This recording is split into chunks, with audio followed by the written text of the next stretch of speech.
आज की कहानी एक ऐसे लड़के की है जो पढ़ाई में तो बहुत होशियार होता है, लेकिन उसके अंदर कुछ अजीब सी बातें होती हैं। वो किसी से बात नहीं करता, दोस्तों से दूर रहता है और इसी बात से परेशान होकर एक दिन उसके माता पिता एक अजीब फैसला लेते हैं। वो उसके लिए एक गर्लफ्रेंड किराए पर लाते हैं। अब इसके बाद क्या होता है, यही सब जानेंगे इस पूरी कहानी में। नमस्ते दोस्तों, मेरा नाम है इशिता और आप देख रहे हैं सिनेमा ऑरा। कहानी की शुरुआत होती है मैडी नाम की लड़की से, जो सुबह सुबह अपने घर से जल्दी जल्दी निकल रही होती है। असल में उसकी कार को गैरी नाम का एक सरकारी मुलाजिम जब्त करने वाला था। दरअसल मैडी की मां उसके लिए एक घर छोड़कर गई थी जो उन्होंने बैंक लोन से बनवाया था। अब वही लोन चुकाने के लिए मैडी दिन में एक बियर बार में काम करती है और रात में कैब चलाती है। वैसे तो गैरी मैडी के पुराने बॉयफ्रेंड में से एक था, लेकिन अब वो कार को जब्त कर रहा था। मैडी उसे रोकने की कोशिश करती है, बातों से मनाने लगती है। तभी घर के अंदर से एक लड़का जो सिर्फ अंडरवियर में था बाहर आकर कसरत करने लगता है। गैरी उसे देखकर जल जाता है। मैडी गैरी से कहती है, अरे ये तो मेरा कजिन है, इटली से आया है। मगर वो लड़का आकर मैडी से चिपकने लगता है, जिससे गैरी को सब समझ आ जाता है। गैरी बिना कुछ कहे मैडी की कार उठा ले जाता है। अब चूंकि मैडी के पास कार नहीं रही, वो स्केटिंग करते हुए अपने अगले काम पर निकलती है। गैरी उसी कार को एक दुकान के बाहर खड़ी करके अंदर चला जाता है। तभी स्केटिंग करती हुई मैडी वहां से गुजरती है और अपनी कार को पहचान जाती है। वो जल्दी से कार में बैठकर उसे स्टार्ट करने की कोशिश करती है, मगर वो ट्रक से बांधी हुई थी, रस्सी अभी तक लगी हुई थी। तभी गैरी बाहर आकर सब देख लेता है और फिर से कार को वापस ले जाता है। मैडी की कोशिश फिर नाकाम हो जाती है। अब मैडी अपनी दोस्त सैरा और उसके पति जिम के पास जाती है और उन्हें सारी बात बताती है। कहती है, अब कार के बिना मैं बैंक का लोन कैसे चुकाऊंगी। सैरा OLX पर सेकंड हैंड कार ढूंढती है, लेकिन मैडी कहती है, वहां की गाड़ियां मैंने पहले देखी हैं, कोई ढंग की नहीं होती। तभी सैरा को एक अजीब सा ऐड दिखता है। एक अमीर पेरेंट्स अपने 19 साल के शर्मीले बेटे के लिए 20 से 25 साल की एक लड़की की तलाश कर रहे हैं, जो थोड़े समय तक उसकी गर्लफ्रेंड बनने का नाटक करे। उस लड़के को आज तक कोई दोस्त नहीं मिला, ना ही कोई गर्लफ्रेंड, और इसके बदले में वो परिवार उस लड़की को एक शानदार गाड़ी देने वाला है। अब क्योंकि मैडी की उम्र उस लड़के से कुछ ज्यादा थी, वो अपने दोस्तों से इस बारे में सलाह करती है और आखिरकार वो तय करती है कि इस मौके को आजमाया जाए। इसके बाद हम देखते हैं कि मैडी बड़ी मुश्किलों से स्केटिंग करती हुई उस अमीर परिवार के घर पहुंचती है। वहां उसकी मुलाकात उस लड़के के माँ बाप से होती है।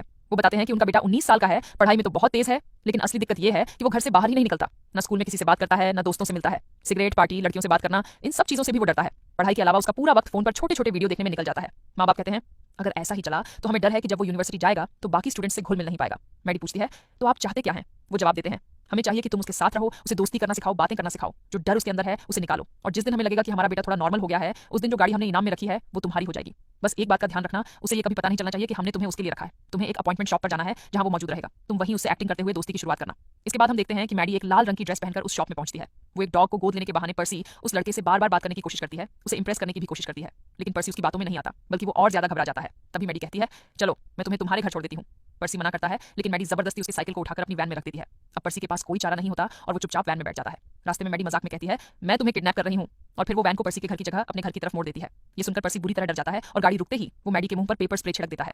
मैडी घबराकर गाड़ी से बाहर निकलती है और कहती है, अरे मैं तो सिर्फ मजाक कर रही थी, अगर मैं तुम्हें अगवा करती तो तुम्हें अपने ही घर क्यों लाती। ये सुनकर पर्सी समझ जाता है कि उससे गलती हो गई। फिर वो बगीचे में लगे पाइप से पानी चलाकर मैडी को भीगने पर मजबूर कर देता है। मैडी हंस देती है और वहीं से दोनों के बीच थोड़ी दोस्ती शुरू हो जाती है। इसके बाद पर्सी शाम को मैडी के साथ डेट पर जाने के लिए भी मान जाता है। फिर हम देखते हैं कि शाम को मैडी एक क्लब में पर्सी का इंतजार कर रही होती है। थोड़ी देर बाद पर्सी वहां पहुंचता है, लेकिन उसकी ड्रेस देखकर सब हंसने लगते हैं, क्योंकि उसने ऊपर से कोट पहना होता है और नीचे निक्कर। मैडी उसके इस अजीब से फैशन की तारीफ करती है। फिर उनके टेबल पर एक वेट्रेस आती है। मैडी अपने लिए लॉन्ग आइस टी मंगवाती है और पर्सी जब पेप्सी मंगवाता है तो मैडी उसका ऑर्डर कैंसिल कर देती है। वो उसके लिए भी वही लॉन्ग आइस टी मंगवाती है। अब दोनों साथ में आइस टी पीते हैं और बातें करने लगते हैं। इसी दौरान वहां मैडी का एक पुराना बॉयफ्रेंड ट्रेविस आ जाता है। वो अपनी सगाई की अंगूठी दिखाकर पर्सी के सामने सब बताने लगता है कि कैसे पहले वो और मैडी साथ थे और कैसे मैडी ने उसे छोड़ दिया। ट्रेविस के जाते ही मैडी पर्सी को लेकर एक बीच साइड पर पहुंचती है, लेकिन वहां 8 बजे के बाद आना मना था और पर्सी को तैरना भी ठीक से नहीं आता था। मैडी उसकी शर्ट उतरवाने की कोशिश करती है, लेकिन जब पर्सी नहीं मानता तो वो खुद ही अपने कपड़े उतारकर पानी में चली जाती है। पर्सी भी थोड़ी हिचकिचाहट के बाद अपने कपड़े उतारता है और पानी में आ जाता है। तभी कुछ अजनबी लोग वहां आ जाते हैं और उनके कपड़े उठाकर भागने लगते हैं। मैडी गुस्से में पानी से निकलकर वैसी हालत में ही उन लोगों की जमकर धुनाई करती है और उन्हें भगा देती है।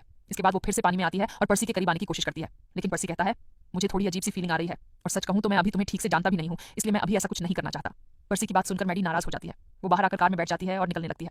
पर्सी भी बाहर आता है, लेकिन मैडी उसे गाड़ी में नहीं बैठने देती। वो उसके कपड़े बाहर दे देती है, लेकिन उसका मोबाइल नहीं देती। अब पर्सी मजबूरी में बिना कपड़ों के ही कार के पीछे लटक जाता है, लेकिन मैडी फिर भी गाड़ी नहीं रोकती। ये सब देख एक पुलिस वाला भी उनके पीछे लग जाता है। मैडी कार को तेजी से भगाते हुए रेलवे क्रॉसिंग से पहले ट्रेन के सामने से निकाल लेती है और दोनों एक बड़े हादसे से बाल बाल बच जाते हैं। इसके बाद दोनों मैडी के घर पहुंचते हैं। मैडी कुछ म्यूजिक चलाकर फिर से पर्सी को अपने नजदीक लाने की कोशिश करती है, लेकिन तभी पर्सी को पूरे शरीर पर खुजली होने लगती है। वो देखता है कि उसे रैशेस हो गए हैं। मैडी उसे दवा लगाती है और इस दौरान दोनों में बातें होने लगती हैं। बातों बातों में पर्सी सॉरी बोलता है और कहता है, आज रैशेस की वजह से हमारे बीच कुछ नहीं हो पाया, लेकिन कल मैं पूरा दिन तुम्हारे साथ रहूंगा। अगले दिन दोनों फिर मिलते हैं और कई जगहों पर घूमते हैं, मस्ती करते हैं और एक दूसरे के साथ खूब अच्छा टाइम बिताते हैं। फिर एक जगह दोनों बैठकर दिल की बातें करने लगते हैं। मैडी बताती है कि कैसे उसके पापा ने उसे कभी अपनाया नहीं। कुछ देर बातें करने के बाद दोनों के बीच नजदीकियां बढ़ जाती हैं और वे एक दूसरे को किस करते हैं। इसके बाद पर्सी मैडी को अपने एक दोस्त जोड़ी से मिलवाता है। थोड़ी देर बाद पर्सी वहां से थोड़ा दूर हो जाता है। तभी जोड़ी मैडी से कहता है, तुम इस लड़के के साथ क्या कर रही हो? मुझे बच्चे पसंद नहीं है और पर्सी बहुत मासूम है। मुझे पता है तुम जैसी लड़कियां क्या चाहती हैं। अगर पर्सी को तुम्हारी वजह से कुछ भी हुआ तो मैं तुम्हें नहीं छोड़ूंगा। रात के सीन में दोनों अच्छे से तैयार होकर एक डिनर पार्टी में जाते हैं। वहां मैडी के कहने पर पर्सी पहली बार सबके सामने पियानो बजाकर गाना गाता है। लोग उसकी तारीफ करते हैं और तालियां बजाते हैं। गाने के बाद वहां पर्सी की एक पुरानी फ्रेंड नेटली आती है। वह उसे अगले दिन की एक पार्टी के लिए इनवाइट करती है और कहती है, हम दोनों जल्द ही यूनिवर्सिटी जाएंगे और वहां बहुत मजा आएगा। उसके जाने के बाद पर्सी मैडी से कहता है, नेटली बहुत अच्छी है, हम दोनों साथ पार्टी में जाएंगे। मैं ड्राइविंग लाइसेंस भी बनवा रहा हूं ताकि वीकेंड पर तुम्हें मिलने आ सकूं। यह देखकर साफ लग रहा था कि पर्सी अब मैडी के लिए सीरियस हो रहा है और मैडी भी समझ रही थी कि अब वो मजाक में नहीं रहा। डिनर के बाद कार में पर्सी शराब पीकर कहता है, मैं अब तुम्हारे लिए पूरी तरह तैयार हूं, मैं तुमसे प्यार करने लगा हूं और अब तुम्हारे करीब आना चाहता हूं।